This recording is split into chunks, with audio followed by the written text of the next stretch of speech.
আসসালামু আলাইকুম। আজকে সাক্ষাৎকার দিতে এসেছি আমাদের কেভিজ রাজা। তিনি আপনাদের কাছে বিশিষ্ট মুতুম্যান হিসেবে পরিচিত। তিনি বিশিষ্ট এই যে মুতুম্যান হলেও তিনি এই যে খামচি ম্যানও আছেন, আবার কাম্মি ম্যানও আছেন। এই যে কাম্মিটা দিয়েই দিলেন, কিন্তু যেহেতু ক্যামেরা অন আছে এই জন্য তিনি বেশি ভায়োলেন্সে গেলেন না, কারণ তার তো একটা ভাবমূর্তি আছে, তাই না? নারী সমাজ যদি তাকে জেনেই যায় যে তিনি একজন টক্সিক পুরুষ, তাহলে কি নারী সমাজ তাকে কেউ মেনে নেবে? এই যে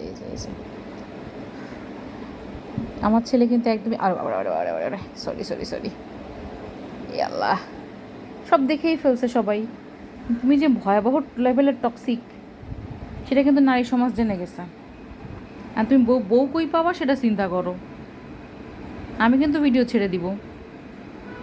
কাম্মি করছো তুমি আমাকে, চিন্তা করো বউ কই পাবা। কে তোমার সাথে তোমারে মেয়ে দিবে বলো সেটা?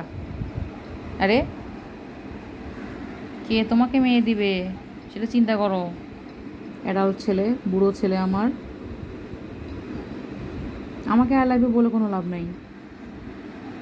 ও বাবা, পাত্তাই নাই।